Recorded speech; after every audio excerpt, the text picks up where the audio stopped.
as the field begins to roll off. Chad McCumbee and Brent Cruz are going to make up the front row for this race after McCumbee laid claim to the Thunder Road Harley-Davidson pole a couple hours ago. Cruz, the young gun for Kevin Harvick Incorporated, right alongside. Connor Hall and Caden Honeycutt going to start in row number 2 as well. Hall with Nelson Motorsports for the first time this season, and Honeycutt, a runner-up here at the Thanksgiving All-Star Classic last November. Back in row 3, a couple of hot shoes here in both Trayton Lapsevich. The contrast between young drivers and veteran experience in Deke McCaskill start at the outside of row number 3. Further on back in row 4, the two-time defending zMAX Cars Tour champion and Carson Quapple, along with Ryan Millington. Not sure that 15 team is going to be able to fly under the radar here in 2024. How about the muscle that we have in row number 5? Runner-up in points last season in Butterbean Queen, and 3-time champion Bobby McCarty back for his second go of it with R&S Race Cars in that 6. Saw Honeycutt pulled down there for just a moment, but looks like he's got that car fired up and away. As we look back here at row 6, I think a lot of optimism with this row and both of these drivers, and Minnie Tyrell gaining some confidence after last season, and Cade Brown, who I think is going to take the tour by storm this season. Back in row number 7, we mentioned Clay Jones, Wake County Speedway champion. Going to line up on the inside, outside of that of Andrew Grady, who's back for another year in Cars Tour competition, this time with the TG Motorsports entry in the number 1.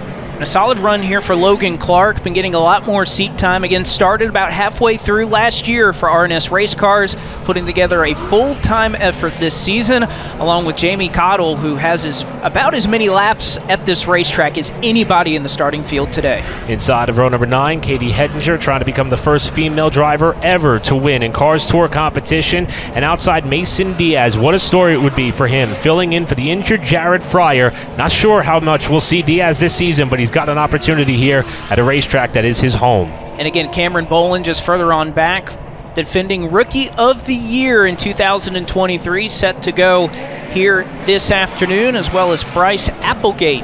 Part-time effort for him that may turn into a full-time, we'll see, but he'll be starting from 20th. Ryan Wilson Motorsports got John Goyne inside of row 11. Now Chase Burrow was slated to start outside. He was sent to the rear due to unapproved adjustments. Back in 23rd and 24th, Lane Riggs said, we're going to have to go to Costco and wholesale change this thing after Friday's practice. He may have a tough road up today from 23rd and 24th between he and Bochelle. We see the rest of our starters here as they continue to roll through the field here behind the HendrickCars.com pace vehicle. As our chief starter, Brandon Willard, is going to give the 1 to go signal. We are a lap away from getting 2024 underway here at Southern National Motorsports Park. Again, so much to talk about up here at the front of the field. Chad McCumbee was very open and honest about the changes that he felt his program had made over the course of the off-season. He shows that muscle immediately by winning the Thunder Road Harley-Davidson Pole Award. But I think Brent Cruz, Connor Hall, Caden Honeycutt, and several more in the field are going to be ones that he's going to have to contend with over the course of this 125-lap race. For the first time in 2024, the HendrickCars.com pace car will dive down to the safety of the pit lane, and the field will be in the hands of Chad McCumbee through the Death Wish Coffee start zone, and the 2024 season in the KevinSaysYes.com 125 is underway, and they are side by side down the back straightaway to come around and try to lead lap number 1. They're almost leaning on each other already as McCumbee looks like he'll just edge him out at the line to lead his first lap since New River a year ago. Youth versus experience. Experience is going to win out on that battle to start this race. McCumbee to the lead. Cruz not allowing him to get away. They've got a considerable margin considering we're coming around a complete lap 2.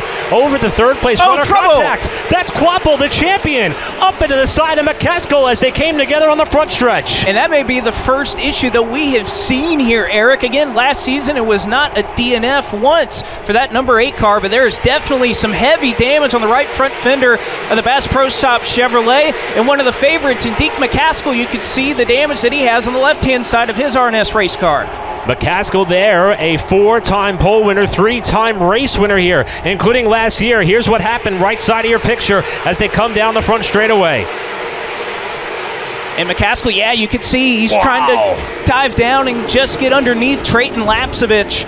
makes a little bit of contact, and the fact that that did not bring out our first Shitty Coolers caution of the season, I don't know how that didn't happen. That could have been a massive wreck if those two didn't have the experience they did to keep it straight. They continue on and remain at anger in terms of pace, with Quapple running in 6th, McCaskill behind him in 7th, as the field now comes off turn number 4, and they start to accordion back together with Connor Hall in 3rd, and then Caden Honeycutt in that 17 car in 4th. Rounding out the top 5 currently is the 77 of Trayton Lapsevich. Bid for the lead.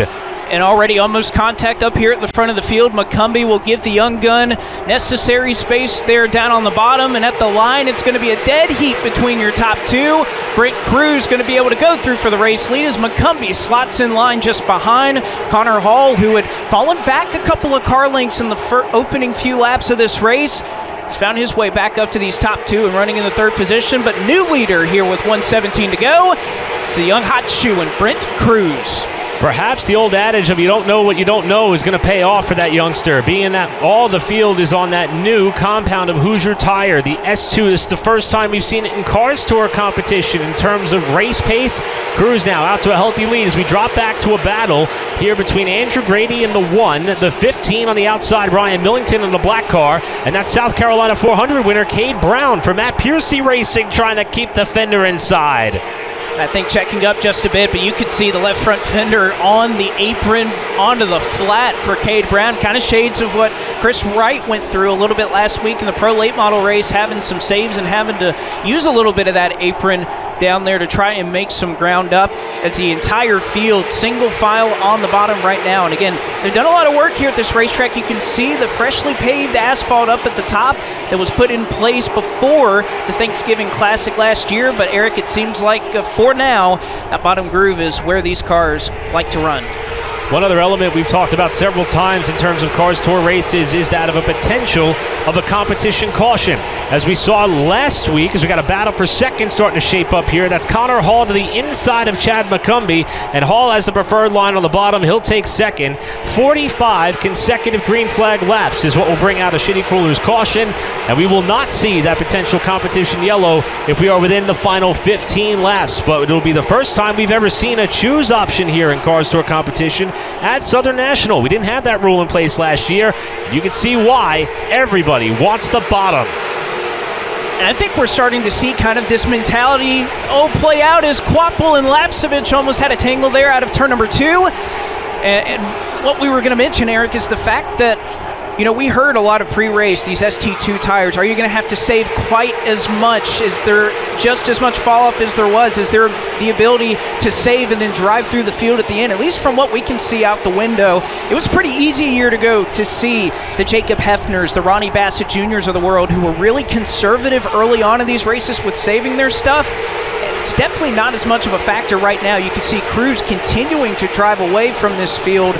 But as far as track position is concerned, I'm not seeing a whole lot of patience, especially up here in the top 5, and Quapple, who's trying to get back around Trayton Lapsevich. It was interesting. Once Quapple started to apply pressure to Lapsevich, he in turn started to heat up the back bumper of Caden Honeycutt's number 17 just up the road. If you're not familiar with Trayton Lapsevich, you're going to be. He's your reigning NASCAR Canada Series champion. In fact, joined brother Caden as being able to take the top honors in that series that runs north of the border.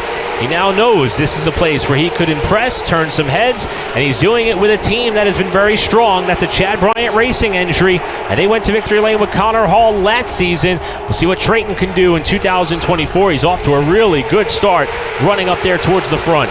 You can still see that damage on the left rear fender of Deke McCaskill's car. You can see some smoke billowing out on a battle that is still taking place between the two 8s. Carson Quapple and the white Bass Pro Shops 8 Chevrolet. And Deke McCaskill, who many talked about heading into this race, Eric, is not a favorite, but the favorite to win this race. Won it a year ago, has 4 wins and 7 starts in the Cars Tour at Southern National Motorsports Park. You'd have to imagine that damage is not going to help his efforts. You can really see it up off the corner, how much that fender is flaring out on the straightaways. Here's Quapple on the inside of Lapsevich, and Trayton slammed the door. That was about the second time that Carson almost had that right front fender ripped off his Junior Motorsports number 8, and he is letting Trayton know he's not that happy about it. Looks inside again as they go to 1. And Lapsevich going to shut the door once again. You have to wonder how aggressive Quapple's going to be here. Again, somebody that exudes so much patience in the past that we've seen. He knows he has a fast race car, and he knows how to place it where he needs to be to get where he needs to go. But here at Southern National Motorsports Park, it's why we see a lot of accidents on corner entry. Everybody fighting for the bottom if you get a little bit of a run. And actually, it was just up the road. Caden Honeycutt in the Pro Late Model race a week ago pretty much had the exact same thing happen when he was trying to pass Tyler Tanner early on for the race lead. Got a little bit of a run, but as you can see, you got to be aggressive because everybody is lined up. And poor Ryan Millington, I feel like he's been on the outside now for about 15 laps. Yeah, this almost reminds you of what the old school Bristol Motor Speedway used to be like, where once you get kicked up out of that bottom lane, you're not going to be able to find a way back down unless you either force your way in there or get lucky enough to have your spotter help find you a void. That's what Bryce Applegate's dealing with right now on the outside of that white number 45 with the reigning Rookie of the Year Cameron Bolin looking to the bottom, trying to follow Katie Hedinger through 67 and 71 respectively. Opening 25 laps have gone off without too much of a hitch. Knock on wood. Well, hopefully we won't change that as we continue to see Millington falling through the field. As that is not Jared Fryer in that number 14, who, by the way, is celebrating his 30th birthday. So, Jared, if you're watching out there on FloRacing, happy birthday. There's Mason Diaz behind the wheel of that number 14 machine. It was an accident that required surgery on his leg, to that of Jared Fryer, that put him out of the running as he planned to run a full-time effort here in the Cards Tour 2024. Mason Diaz, for the moment, filling in. Could be for this race or perhaps a little bit longer, but what a story it would be if Diaz, at the track that he worked at for so long, could manage to go to victory lane. As we see Lane Riggs, who has been struggling with his number 62 KHI Ford all weekend long, trying to make some progress. Riggs going to be able to make the pass around the number 45 of Applegate, who has not been able to get down just yet. All the while, Brent Cruz continues to try to nurse what is, I'll call it a half a straightaway advantage, as now Trayton Lapsevich has gotten kicked up off the bottom. And even with the contact between that of Carson Quapple, as we got a battle for second yet again, McCumbee gave up the spot a handful of laps ago. Now he's pressuring the backside of Connor Hall in the backstretch. And again, this is all taking place about half a straightaway behind the number 29 Mobil 1 Toyota of Brent Cruz. And you can see a lot of respect between these two. It's hard to call them veterans, but I think you made the point earlier. You can consider Connor Hall in that number 22 a veteran for now. Same with Chad McCumbee. And I think you see the difference between that and some of the younger drivers in the field. A lot of space, a lot of respect given. Chad McCumbee let Connor Hall go, and Connor Hall returns the favor a little bit later. So you young racers out there, keep that in mind. You get raced how you race others. Lessons to be learned for sure as the battle for third now starts to accordion back together. How about Caden Honeycutt in that number 17 for Tom Busby Racing? This team has jumped on board with Honeycutt, who has a very full plate of racing competition under his belt for 2024. Ran a couple of NASCAR Craftsman Truck Series races for Nice Motorsports. Ran the Pro Late Model race here last week, finished third. But this team has rallied around this young man. They've got merchandise available to commemorate his efforts in this car, and he came up one spot shy of a Thanksgiving All-Star Classic victory here last November in what was a slugfest between he, eventual winner Brendan Butterbean Queen, and Josh Berry, who was in the KHI number 62 that afternoon. He's trying to get one spot better to find Cookout Victory Lane, as it's pretty hard to imagine, Blake, that eluded him last year despite his success in his partial season.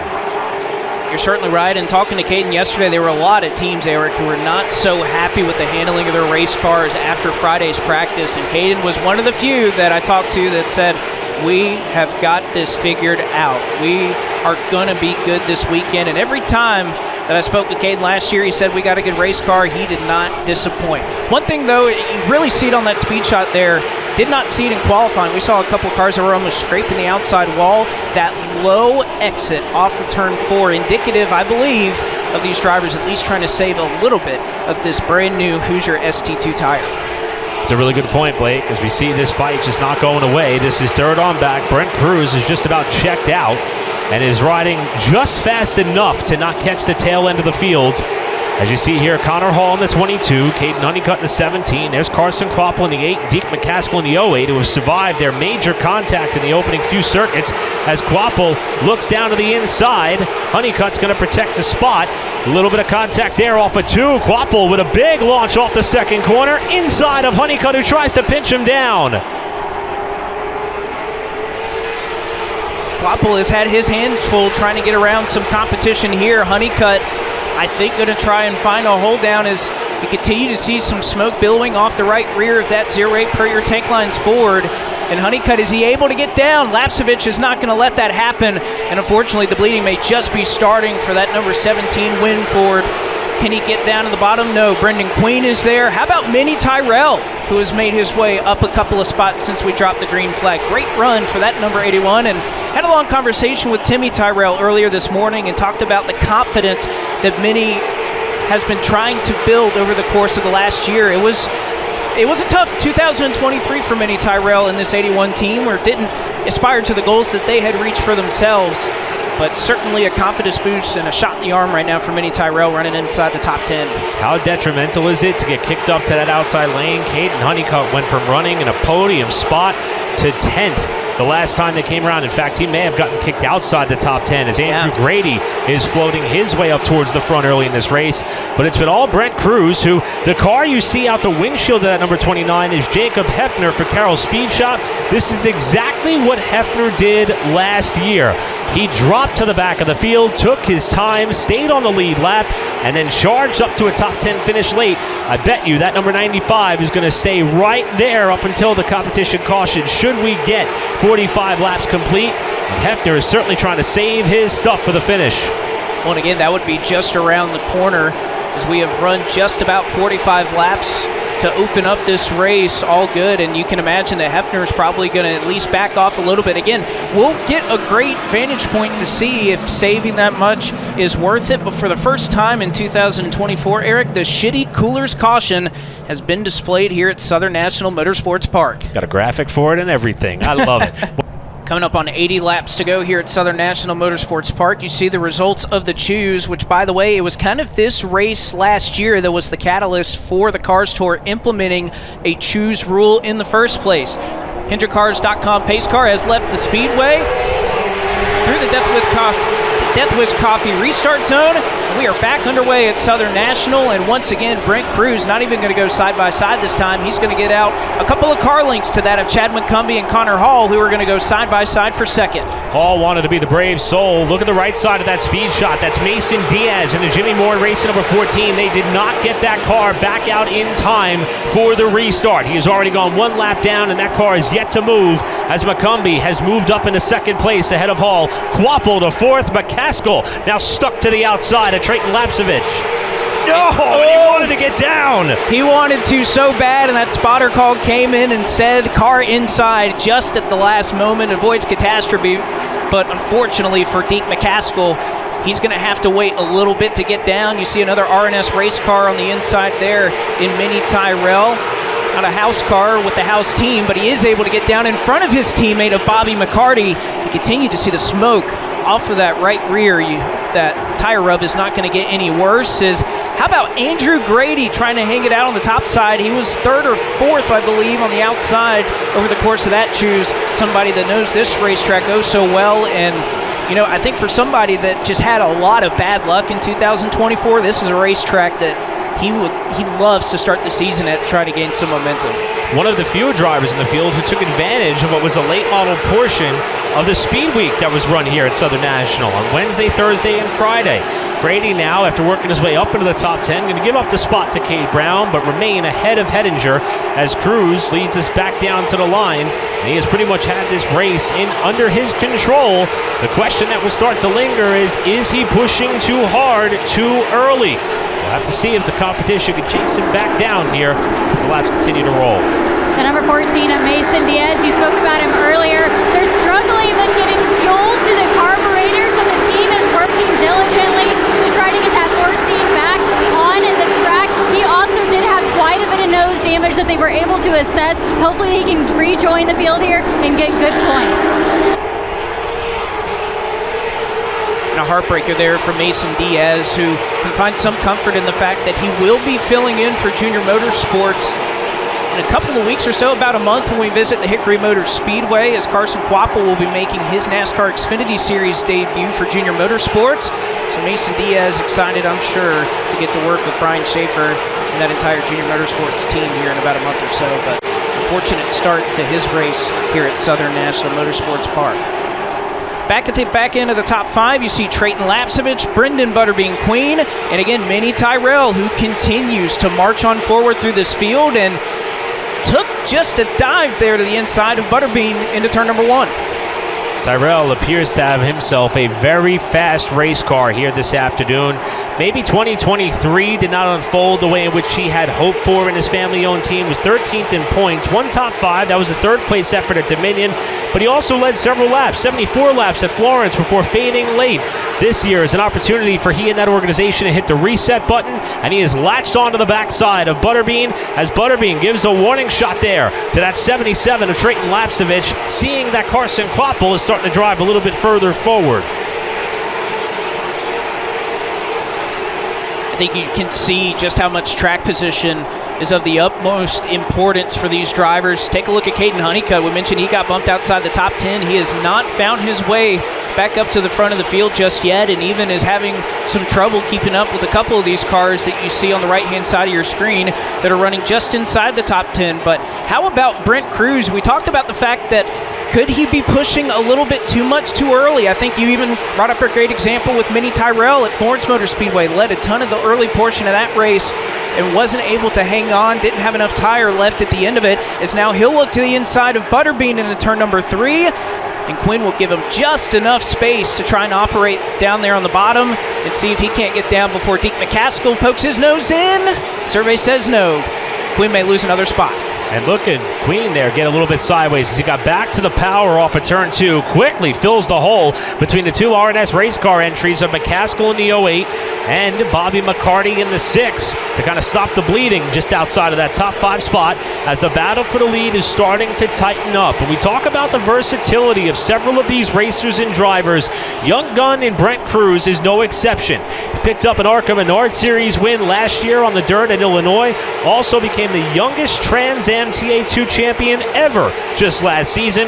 Started his career in go-karts, has a lot of dirt experience, and has also proven to be very fast in terms of stock cars. And he's looking to break through here today on what is one very stacked Cars Tour field. And after starting on the outside of the front row, it will be Brent Cruz who comes across to lead the iRacing Halfway Lap Leader Award. So Cruz showing strong in qualifying, but I think I'm just so impressed by the fact that he has continued to maintain and manage his race lead. We'll see if that holds through the next 61 laps. As you can see, just a little bit of a nudge there in the nose of Minnie Tyrell as he tries to get by Trayton Lapsevich, who is proving one tough cookie to try to get around. I have to say, visually, Minnie Tyrell may have one of the best race cars right now. And granted, he doesn't have the track position that he may need to contend, as Lapsevich just left enough room for him to squeeze down to the bottom, and McCaskill is unable to fill the hole.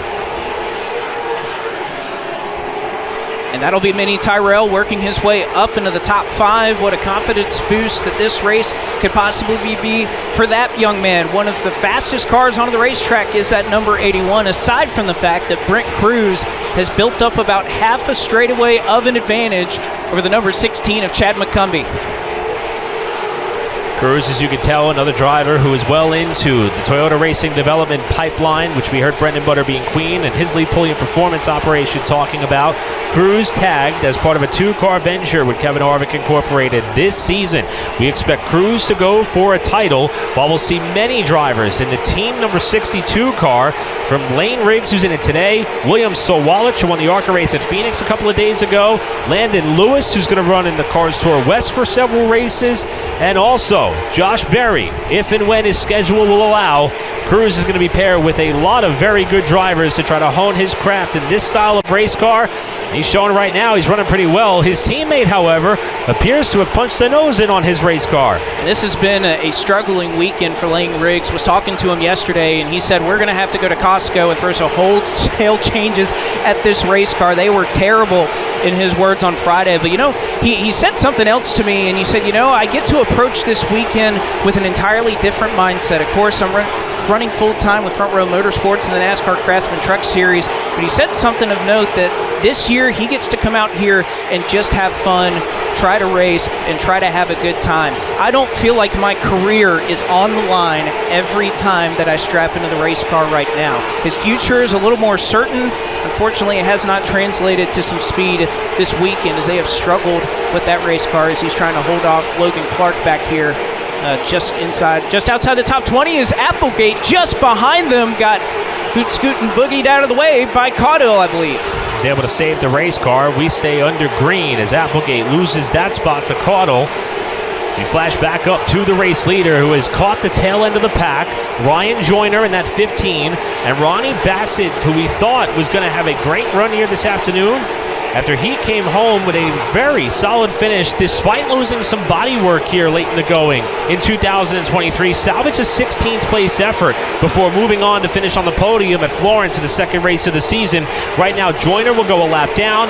Bassett is going to have to pick up the pace a little bit if he wants to hold on as Cruz is coming up to 50 to go. And again, that competition shitty cooler's caution, if it were to be displayed, would come with about 35 laps to go. So another 15 laps, they'd have to hang on. Cade Brown onto the apron, trying to make a move by the 6 of Bobby McCarty. And it looks like he's going to be able to complete that, but we'll see if the veteran has anything to say about it. No, he lets Brown go into turn number 3, and that was an aggressive but punctual move by Cade Brown as he makes the spot by. We talked about the banking here at Southern National, 17 degrees. That means the transition from the pavement down to the apron where Cade Brown got the left sides down on, that could really upset your race car. Other tracks we'll visit this season, drivers may try to hook that apron with the left sides to get it to corner better. You don't want to do that here. And speaking of cornering better, here comes Carson Quapple trying to battle his way up to third. Not going to be much of a battle. Quapple goes on by.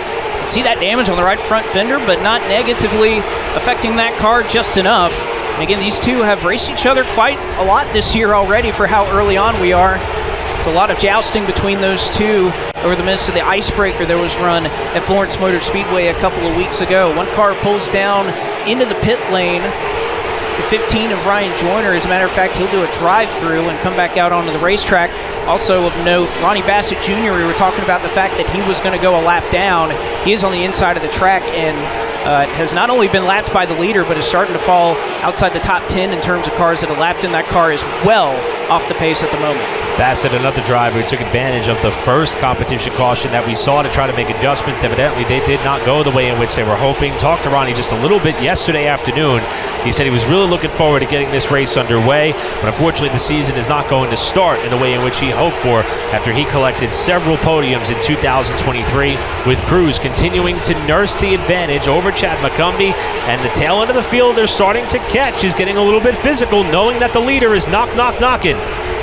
Knowing that they have about 10 laps before potential competition caution being displayed. Straighten laps a bit, still trying to hold them off. Cruz has nowhere to go, too wide between Isles and Trevor Ward. They'll get the blue and yellow cross flag here from Brandon Willard to try and let the leader on by. But Cruz is going to lose some valuable time. You can see Chad McCumbee starting to work his way back into the picture. How about the start to the season for that of Chad McCumbee? We mentioned the fact he's been driving for quite some time for McCumbee Elliott Racing and that Aaron Sales and Lease machine.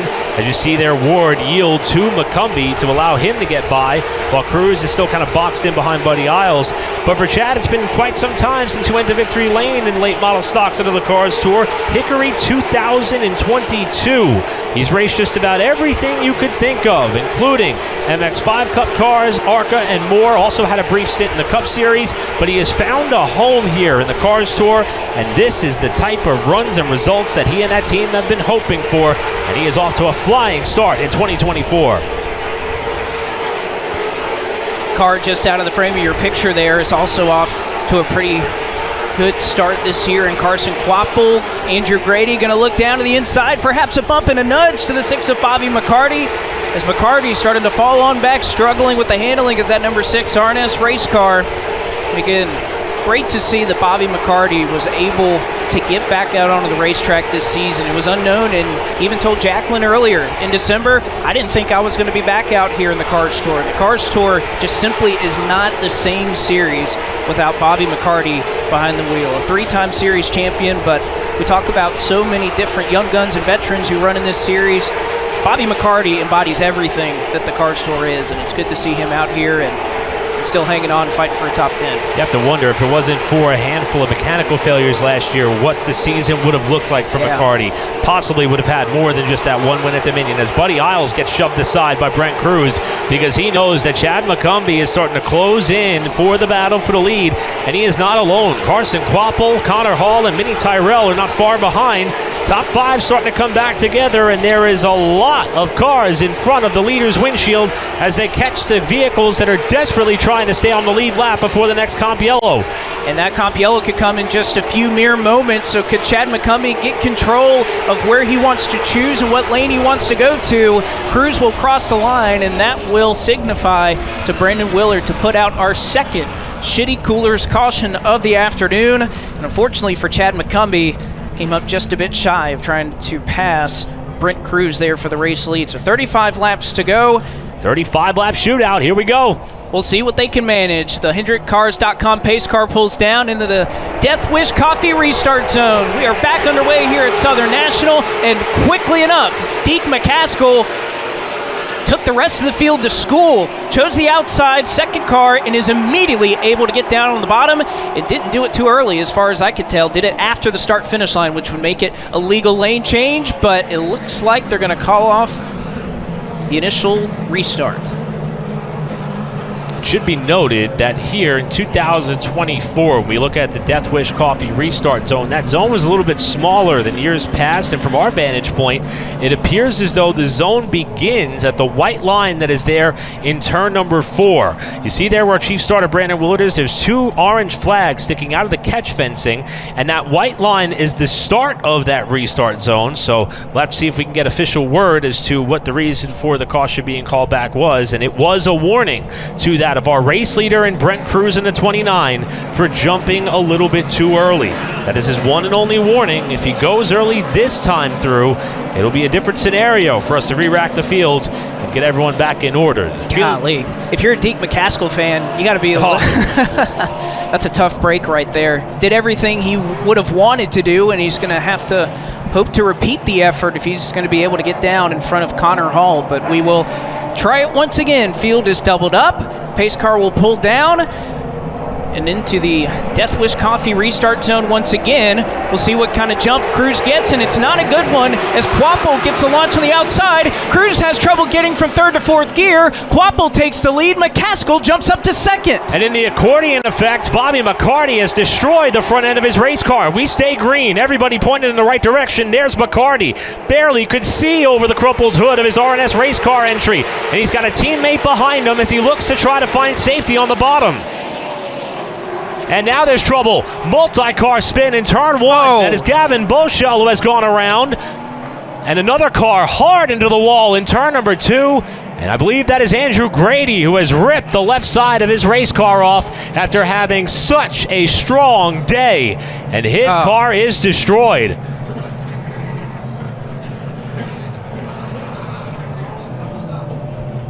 We saw Bobby McCarty diving to the bottom after we had a bit of a stack up there after Cruz evidently did not get up through the gears on the restart. McCarty got severe damage to the front of his machine. He got down to the inside, and as everybody tried to fan around that 6 car, it appeared as though the hole closed up in a very big way. And the good news is we do see that Andrew Grady has dropped the window net on that car, but that is a badly destroyed number 1 after he showed so much pace so early.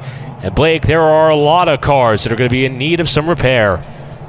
Trayton Lapsevich being one of them. Gavin Boschel spun, but didn't look like he got too much damage on that number 55. Cameron Bolin was a part of that as well. You can see the work being done for Brandon Pierce and his initial Cars Tour foray here with Carroll Speed Shop. And as you can see, a dejected Andrew Grady, who was having such a spectacular run up into the top 10. And unfortunately for he and that team, there's going to be a lot of repairs for this race car, and he'll even talk with some of the fans about it. debut effort for that of Andrew Grady there in that one car. And as the red and yellow flag is out, meaning that some of these teams can go to work on their car, Jacqueline Drake is down there in what is a very busy pit area. Absolutely, and it was a little bit of a domino effect there, starting from the restart. Bobby McCarty getting quite a bit of damage, and then continuing on to get everybody collected here. Brandon Pierce, the number 2, being one of them. His team is all hands on deck. The Carroll Speed Shop to try to repair that nose. From my point of view, it is able to be repaired, so he should be able to join back on the team. Lapsevich in the number 77, the right front fender right now is quite a bit of work, some tape. They're going to be able to fix that up. They got a sawzall to it to see if they can try to get the clearance on that right front tire. Additionally, the number 90 is in the pits. Quite a bit of damage, like you guys said, going across the board here. The number 55 of Gavin Brochelle also going to be able to get in here and do a little bit of body work, but unfortunately a lot of cars were collected here, and this could be a make or break. I know it's never too early to talk about points, but a DNF can really affect you in the further into the season. So hopefully they are able to get back out here and salvage what they can. Again, it's a season-long championship, and your season champion last year didn't finish worse than 11th. Let's take a look back. Initial contact there looks oh my goodness, it was just out of the corner of our eye there as we were watching a side-by-side battle with Brent Cruz and Caden Honeycutt. It looked like Lapsevich and perhaps Boschel were the 2 cars that were initially involved. HendrickCars.com pace car pulls down into the Death Wish Coffee restart zone. Cruz and Quapple side by side for the race lead. We're back underway at Southern National. 34 laps to go. Cruz trying to hang on, but it'll be Quapple clear to the race lead off of 2. Much better restart for Cruz that time. He will slot down into second. What can he do with Quapple as Connor Hall has a half a car length edge over McCaskill for 3rd spot, trying to do everything he can to get down. McCaskill's keeping himself alongside. Wheel to wheel off a turn 2. And again, the entire field had to have completed that initial lap for timing and scoring. I'm sure some people wondering if Cruz should have been a little further back in the field. He also elected to take the outside line to be that first car to try and test the waters. Side by side now, further on back, Caden Honeycutt, Connor Hall, who's looking for a way down but is not going to be able to get there before Chad McCumbee tries to make up a spot as well. Chad McCumbie's had one of the best cars all day long, but he paid the price when Cruz had the issue getting up through the gears 2 restarts ago. He's back up and into the top 5, now chasing Honeycutt. Hall desperately tries to find an avenue to get down behind Tyrell in front of Butterbean. Oh, no! McCumbie's got a problem. He's waving down. That car is off the pace. As I imagine, he'll try to pull down to the apron. And what a promising afternoon for Chad McCumbee after winning the Thunder Road Harley-Davidson pole. And it may come to an abrupt and early end here at Southern National Motorsports Park as he'll safely try to get that car down in the pit area. He's not able to do so. But it looks like that car having trouble getting refired. As you can see, him has fallen all the way back to the clutches of Gavin Boschel and Bobby McCarty. What a tough afternoon. Absolute heartbreaker for that of Chad McCumbee, who has fallen to the tail end of the field but is going to elect to stay on the racetrack. So not sure what may be wrong with that 16 car. If maybe he's staying out as long as he can, hoping to catch himself a shitty cruise caution. Would have to come in the next 27 laps. As we look further on back, you can see Clay Jones in the 1 and Katie Hettinger in the 71. We're just talking about the run that Hettinger has had this afternoon, as well as Clay Jones. I got to give credit where credit is due. Clay Jones competed for so long in this area, particularly at Wake County Speedway, has a couple of track championships over the last couple of years at that racing facility, and we knew he'd be a part of the conversation here as Buddy Isles, Jacob Hefner, have a little bit of a skirmish into turn number 1. There are a lot of cars in the bottom portion of the top 10 that have some severe battle scars as Cade Brown almost slams into the back of Chad McCumbee as his car was evidently overheating. McCumbee was rolling to the pit lane. He has now come to the attention of his crew, but Cade Brown, as you can see steam coming out of the overflow as he got that car stopped, almost got turned right into the TV panel of McCumbee's car, and Brown's race appears to be over. And we'll see, can Carson Quapple hang on, or will Cruz or somebody else notch their way into Cookout Victory Lane. Through the Death Wish Coffee restart zone, green flag is back out here at Southern National. Cruz side by side with Quappo for the lead through turn 1. And look who's trying to come up to second. Deke McCaskill, winner of this race 1 year ago, alongside of Brent Cruz, who was unable to get to the inside this past restart, and he's pulling Caden Honeycutt through with him. McCaskill to second, Honeycutt going for third. Several arms in the grandstand trying to wave their local hero by, and Deke McCaskill, who is trying to chase down Carson Quappo. Caden Honeycutt through to third. Cruz still hanging on to the top side. You can see a little bit of a slide there for Cruz. Did the good run off of that Hoosier ST2 tire. Contact made with Connor Hall, and Minnie Tyrell going to be able to take advantage. Tyrell having an amazing start to his season is going to get by Cruz for what would be 5th position, move Minnie Tyrell up to the top 5, and for the first time all day long, you could slot Brent Cruz out of the top 5 as he falls to 6th and is trying to assure he doesn't fall back into the clutches of Brendan Butterbean Queen, who would be the next car to battle him for that 6th place position. You look at the top 4 here, experience and speed in the Cars Tour over the last couple of years have been embodied in the form of some of these drivers. McCaskill, at least the last couple of laps, has been able to maintain a pace with Carson Quappo. You can see the gap on the left-hand side of your screen. It's just about half a second right now. McCaskill still trying to fight through that damage. Is Clay Jones able to make his wife Butterbean, who is off the pace at the moment? Yeah, Butterbean dropped a couple of spots there, one to Jones and also another one there to Chase Burrow, who's got the best air conditioning at Southern National Motorsports Park. No body work on that passenger side 00 as he comes back across us here, but Butterbean is indeed struggling here. Here's Hettinger looking down low. Butterbean slams the door shut, and Hettinger has got Buddy Isles knocking on her rear bumper as well. You can see that low exit from Queen trying to discourage Hettinger from looking down to the inside as they almost touch. You can see Cruz is able to get his way back by Minnie Tyrell to crack back into the top 5 with 18 laps to go. And Cruz what a drive he had off of turn 2, able to make up a couple of car lengths in a very short amount of time. But the gap back to Deke McCaskill is growing behind Carson Quappo. And the season began in terms of late model stock car competition. Carson Quappo took his talents to Florence Motor Speedway for the icebreaker, went to victory lane there, and now returns to Southern National Motorsports Park with momentum on his side, hoping the race stays green. Here's the battle with Butterbean trying to hang on to that position over that Hettinger, and they continue to shuffle about some body work here in this fight for position. And again, you can see over 100 laps of wear starting to tear at those tires. Hettinger a little bit sideways trying to chase down Butterbean off of turn 4. 3-way battle here for the runner-up position, though, led by Deke McCaskill, is now Honeycutt. Hall, they touch off of turn 2. Hall looking down to the inside, and Honeycutt gets shoved out of the way. Hall looking for third. Connor Hall is not afraid to use some muscle if and when necessary, and he felt now was the time. He's up to third. Honeycutt back to 4th. And now it's Hall who set his sights on McCaskill, while Honeycutt tried to drive in there and maybe give his own wrinkle to the left rear quarter panel with that 22. Tried to do it, but that car right now just too fast of Connor Hall. He's able to get back to the throttle just a little bit earlier. You can see the gap that's starting to form there. So Connor Hall up to third.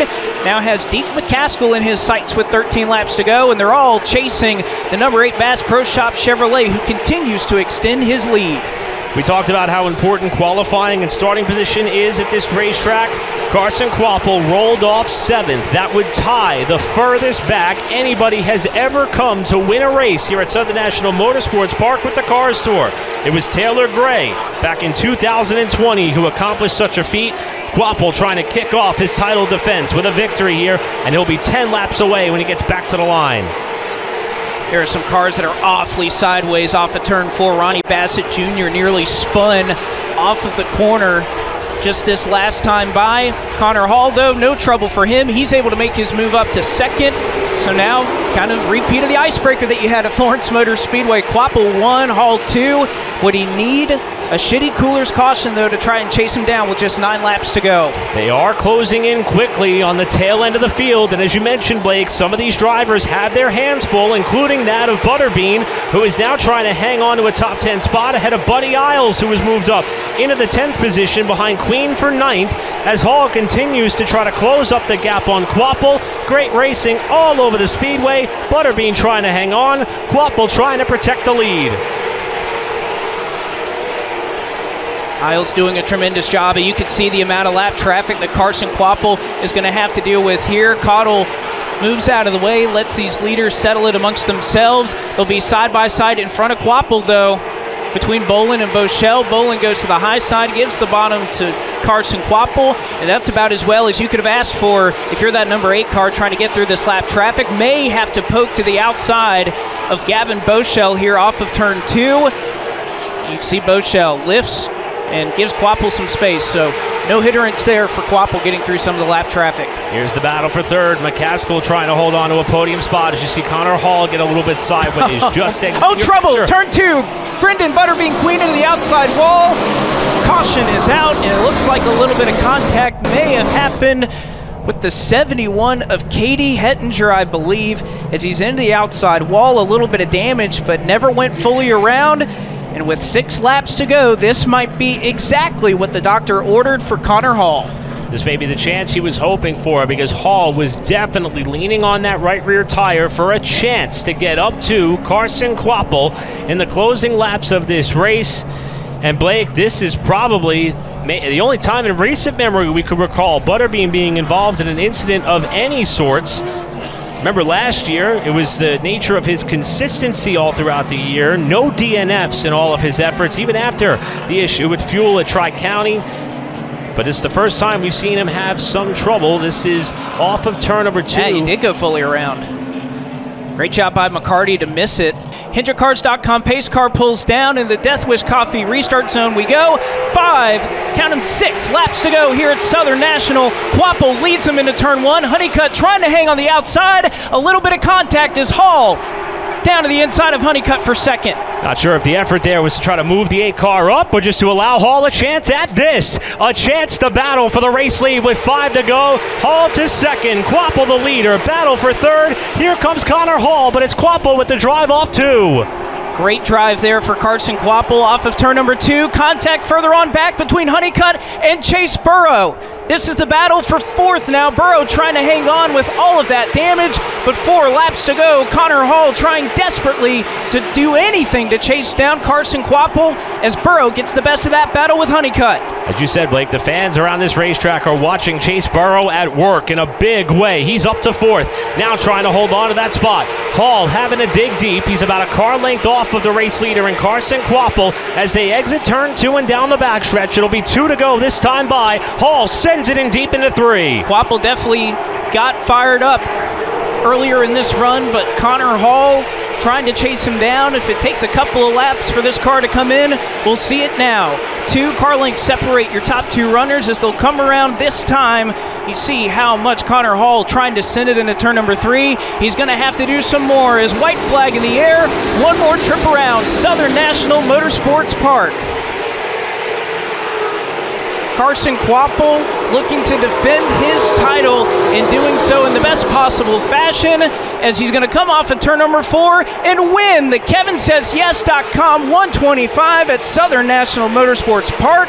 Connor Hall 2nd and Deke McCaskill rounding out your top 3.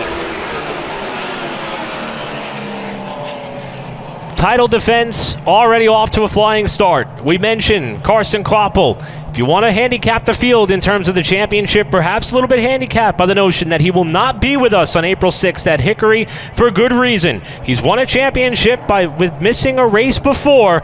If he wants to do it again in 24, it'll be under similar circumstances, but he has taken that car to victory lane despite taking flight on the front straightaway at the start of this race after contact with Deke McCaskill. But it is Carson Quapple picking up where he left off in terms of success last season.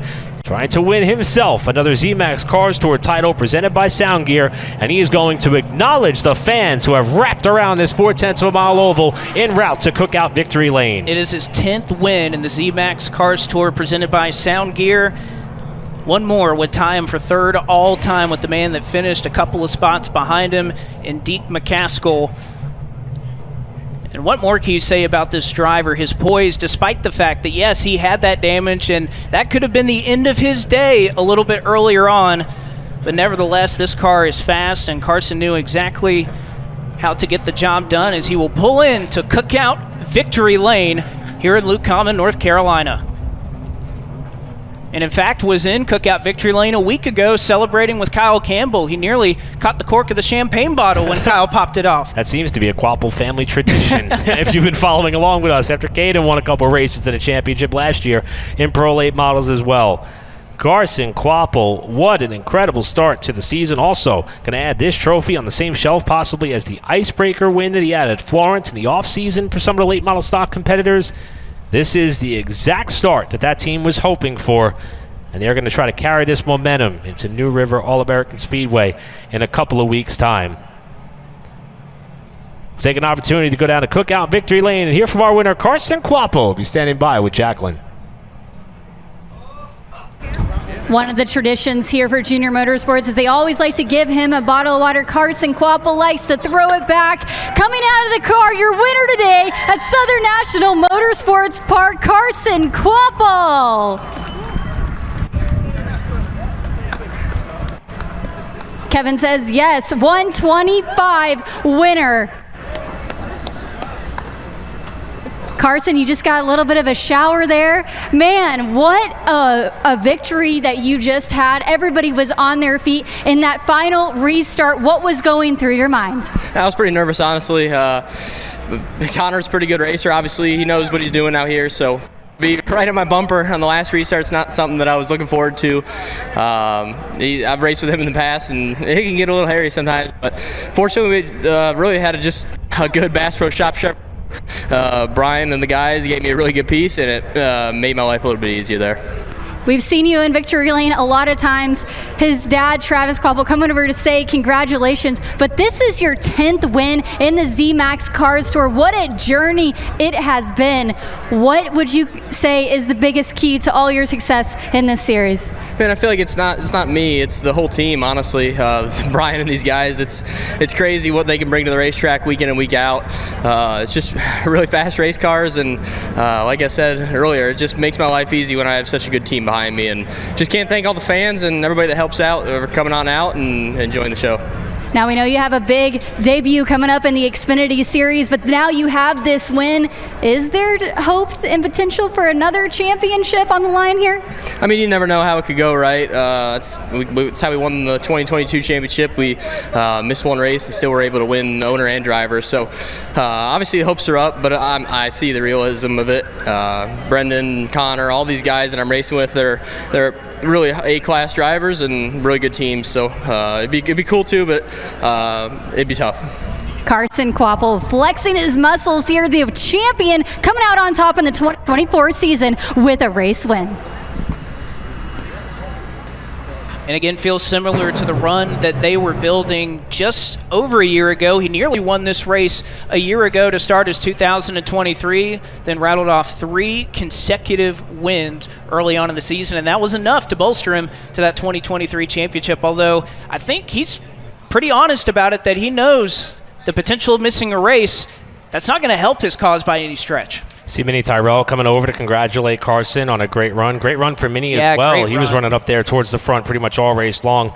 But you're right, Blake. I mean, finished second in this race 1 year ago, then went on a tear. And remember, when we came into this race a year ago, the big question was, what's up with Carson Quapple? What's up with Junior Motorsports? Because in the off-season icebreaker that was held a month prior, he struggled. The team struggled. Came out here and kind of put those doubters to silence with a runner-up finish. And I think it's safe to say that to start off the season, there is no concern. And you could hear it in his voice, even though he's missing a race. He still thinks he's got a shot at this title. But another driver who's going to be up towards the front all year long, at least we could expect so, is Connor Hall, who finished second today. He's with Jacqueline. He's had a strong outing all week, and then coming out here, getting on the podium in the Cars Tour. Connor Hall, you stepped out of that number 22, and you had a pretty big smile on your face. What was going through your mind, though, in the final restart, lining up with Carson Kvapil right in front of you? I mean, I knew, like, in this series, passing at the end of these races are so tough. So, I mean, as bad as it sounds, we had one game plan, and that was to try to get him off the bottom. And I gave him a pretty fair shot. I don't think it was too, egregious, but anything more, and I think, it would have put both of us at risk. So, it was a really, really, really good points day. I mean, this is, other than the icebreaker, this is our first Cars Tour weekend together. So, to come away with the Speed Weeks Championship, the 3 NASCAR wins, and then the, qualify podium and finish podium, it's about all we can ask for. We were a couple car lengths behind them at the icebreaker, and we were just a little closer here. So maybe we'll get them in the next one. To bringing it home today in the Cars Tour. Still a strong outing, though, for Connor Hall with 3 wins this week, again in the Speed Week. We're going to make our way on over here to Deke McCaskill, who had a as well. The number 8 here, Deke McCaskill. Deke, wow, we really thought that you had another one under your belt. We know you've had so many race wins and lots of successes here at Southern National, but what did you need to make it just 2 spots better? Yeah, we just need a little bit more drive off the corner. We were just sitting there talking about this tire and what we need to do to get better for Jacksonville. We're already thinking ahead, so good run for us, man. This car was built and finished up this past Tuesday, man. Didn't have a lot of laps on it, but these R&S guys, Luke, JD, Hunter, my son-in-law, Spotting, done a great job. Marcus, Tracy, Steve. This is so much fun, man. This is one reason I come and join this team is just to be more consistent, be more competitive, and hopefully this is a sign of great things to come. Just thank Donnie Puryear Tank Lines, driveforpuryear.com, Blackgate Hunting Products, John West Racing Engines, David West for all his help, Bill Steen Shocks, Swift Springs, Graphics Unlimited, Black Acid Racing Apparel, appreciate all our support, WG Speaks. Man, I hope I ain't forgetting, bro. We got a lot of people on this car this year. All the fans were coming out. Last time I left here, I was in an ambulance, so I finished the race, finishing in the top 3. You talk a little bit about the momentum here with R&S race cars, and you have had so much success in this series, but looking for that championship, is that on your mind? Is that going to close and make this a full circle for you when it comes to all these years you've been competing? Definitely. I want to be the oldest guy to win a championship. That's my goal. Everybody's talking about these young kids, but this old guy still got it, and I'm just hooked up with a great team. I got some awesome teammates. Bobby McCarty is just, man, he's teaching me so much, and I got more experience than he does, but he's just teaching me so much behind the wheel, and it's just so much fun working with him and working with Logan as well. Just a great family. The R&S guys, man, it's really, really fun to be a part of. So looking forward to 2 weeks already. Deke McCaskill bringing it home in the 3rd place. Eyes on the prize, though, for him and that R&S team, looking towards a championship hopes.